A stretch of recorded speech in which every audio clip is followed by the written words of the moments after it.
Galera, oi de novo, nós estamos aqui com o segundo vídeo do nosso canal sobre o livro As Piedosas, do Federico Andahasi.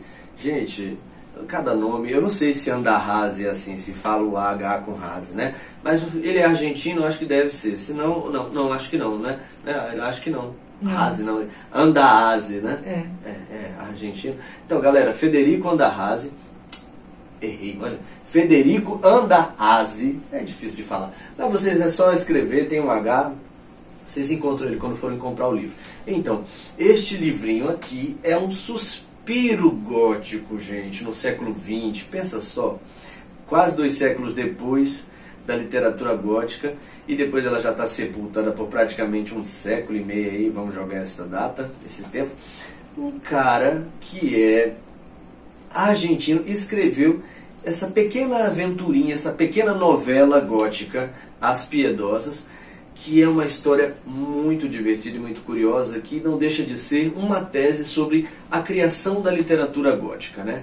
E é uma reflexão também sobre essa ideia do criar, sobre a autoralidade, quem é o autor da obra, né? A partir de onde é que ela se origina. É um livro curioso porque ele vai trazer um conteúdo histórico, né? O primeiro momento da trama é sobre personagens reais que realmente existiram, e depois vem a fantasia. Eu não gosto muito de livros desse jeito, porque tem aquela sensação assim de que o que estava por detrás, qual era a origem de... E geralmente livros que são assim, eles desgringolam e o resultado não é positivo, né? Mas esse aqui eu achei legal, por quê? Porque o Federico Andahasi, ele não se leva a sério, né? O livro é gótico, tem aquela levada gore, do nojo, uma coisa assim que depois que você termina de ler, você fica até com vontade de tomar banho e escovar os dentes, mas ele é divertido, ele é um pastiche gótico, tem as suas ironias e seus momentos engraçados. Então você vê que ele não se leva a sério na história.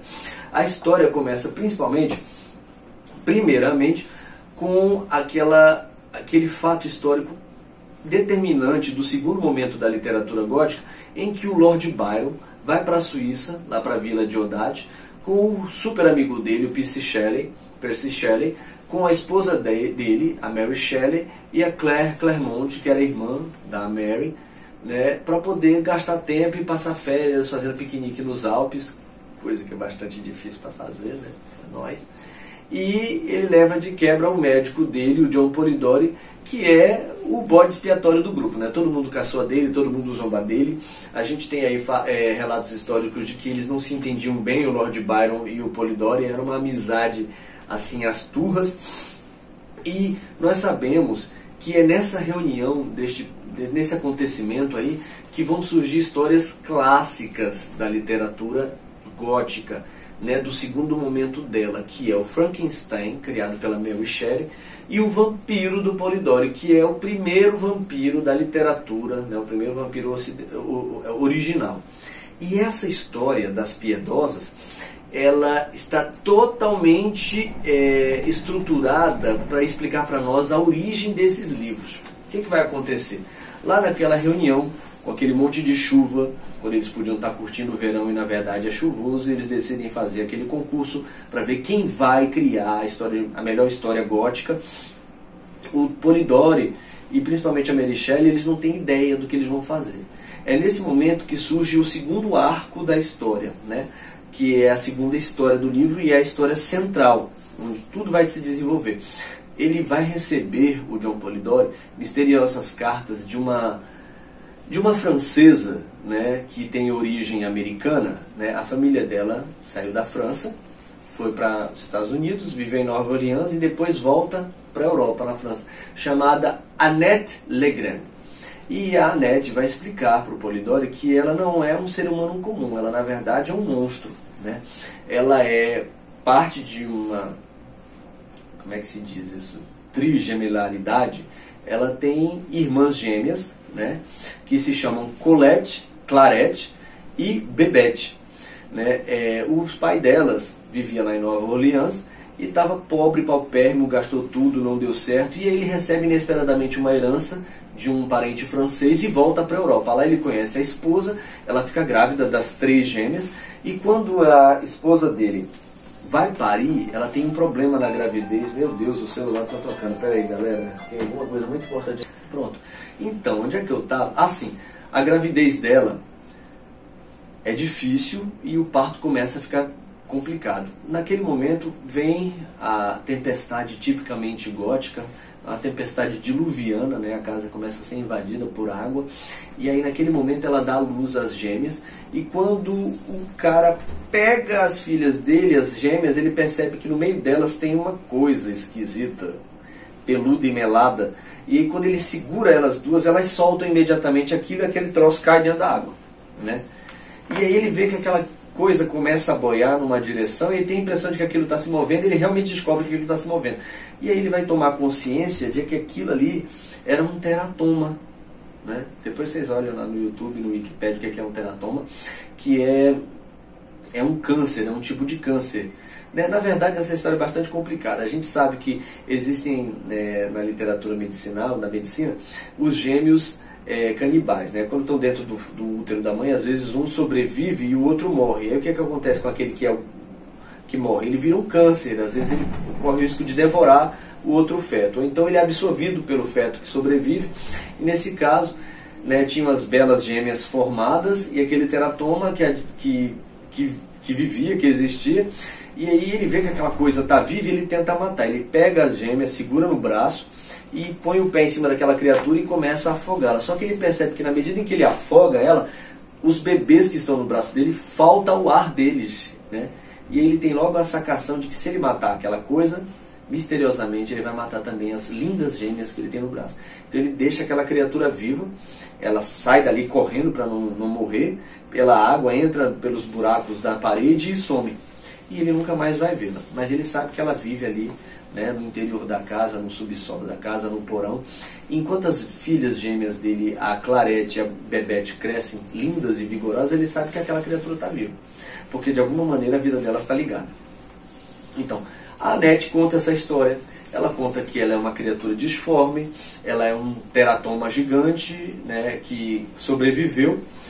E a vida dela é conectada com a das irmãs. E quando elas chegam à adolescência, elas percebem que elas precisam de muito mais do que o alimento comum dos seres humanos. As gêmeas caem doentes e elas descobrem, eu não vou explicar muito, vocês vão olhar pela trama, vão ler, que elas precisam de um líquido vital, um elixir da vida. Né? É até meio constrangedor dizer que líquido é esse, mas é sêmen. Elas precisam de sêmen.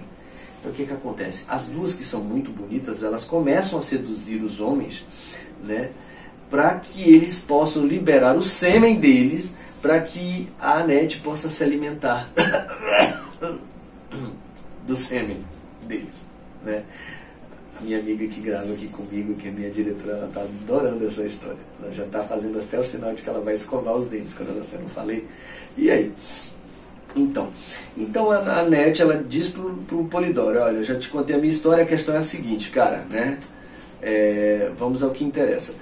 Se você me der o seu sêmen para que eu sobreviva, vou te dar uma boa história, né? Os direitos autorais são seus, vou escrever essa história para você e você vai ganhar seu concurso. Por quê?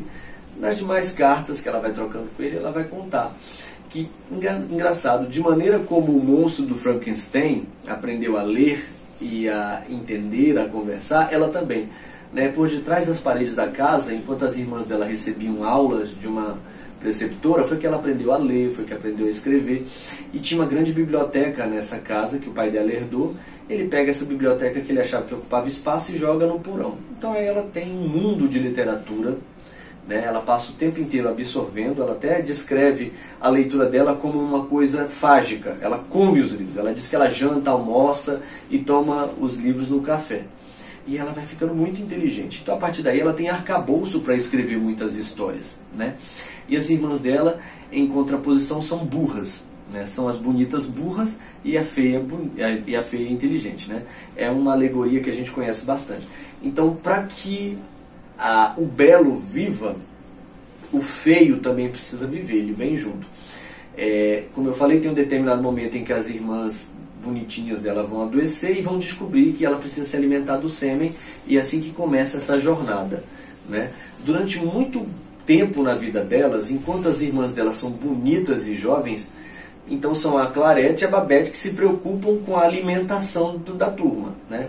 Então elas proporcionam todo o jogo de sedução para que a Annette apareça sem ser vista e absorva o sêmen dos amantes delas, e aí ela alimentada, ela se mantém de maneira pavorosa também saudáveis e vigorosas bem, né?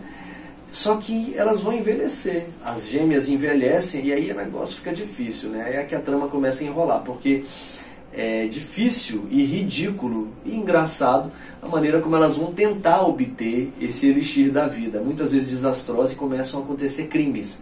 A partir desse momento a Annette percebe que ela precisa então tomar uma atitude, né, para ela mesma obter o sêmen, se manter viva e por osmose manter viva as irmãs dela também, né? E é numa dessas ocasiões que ela vai conhecer o John Polidori, e ela vai propor a ele esse pacto diabólico bastante esquisito. O curioso é que no final do livro nós vamos chegar à conclusão de que ela propôs esse pacto a outras pessoas que nós sabemos que são autores famosos e conhecidos daquele período. Essa é a grande sacada do Federico, né? É supor que toda a literatura daquele período, principalmente a gótica, ela nasceu de uma monstruosidade, de uma mulher monstruosa. E aqui nós vemos um paradoxo bastante interessante. Naquela época, a mulher não podia falar, a mulher não podia escrever. Mulheres como Mary Shelley e Anne Radcliffe, que são autoras de livros góticos, elas são anomalias literárias, né? A mulher mentalmente e fisicamente ela tem que ser adequada. Como elas são capazes de pensar, então elas são anomalias. E essa anomalia, essa monstruosidade, ela não só se reflete na Annette, na capacidade intelectual dela, como no físico dela. Então ela é um monstro tanto fisicamente como intelectualmente, né? E é uma maneira bastante machista de pensar no feminino e na escritura feminina. É legal que o Federico ele lida com essas alegorias de maneira oposta. O belo e o feio, o inteligente e o burro, a mulher como subjugada e ao mesmo tempo a mulher como ser superior. Essa coisa é divertida porque me faz lembrar de um livro do Moacir Scliar que eu li, que é A Mulher que Escreveu a Bíblia, que conta a história de uma mulher do harém do Salomão que era extremamente feia e sexualmente ela não servia para nada, mas a mulher era tão inteligente que ele decidiu colocar ela para escrever a Bíblia, né? E tem uma outra série de livros que isso me lembra, principalmente o interessante é que o Federico Andahasi, ele parece que é bem clichê essa coisa de misturar o vampirismo com o erótico, né? Só que ele renova isso, é uma coisa do gótico, essa anomalia sensualizada, ele consegue renovar esse tema do gótico, é bastante interessante. Como é que eu posso explicar isso para vocês? A sensação que vocês têm, vocês estão lendo um livro moderno, vocês vão ler um livro moderno, mas é porque ele é genuinamente gótico. Ele recicla o negócio e ao mesmo tempo parece genuíno, sem parecer repetitivo, como na época em o gótico caiu e desapareceu. Essa coisa, como eu falei, do vampirismo e do erotismo, corre o risco, muitas pessoas talvez achem que isso vai ser assim, muito decadente, muito exagerado, nojento e literatura inferior, mas não. Essa mistura que a gente vislumbra na alegoria da criação das três irmãs, dessa tríade misteriosa e assombrosa do Federico, isso eu acho que se eleva ao mítico, né? Eu consigo enxergar muito das personagens femininas da Odisseia, né, do Homero, nessas personagens. A monstruosidade delas é mítica.